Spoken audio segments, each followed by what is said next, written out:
અને આજે અમારા અર્જુનસિંહ રાજપૂત આપણી વચ્ચે નથી રહ્યા અને એમની યાદમાં ગાવું હોય ત્યારે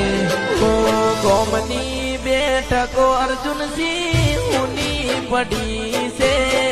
ફોટા જોઈને મારી ઓખડી રડે છે હો અછવાડિયા ગોમની બેઠકો ઊની પડી છે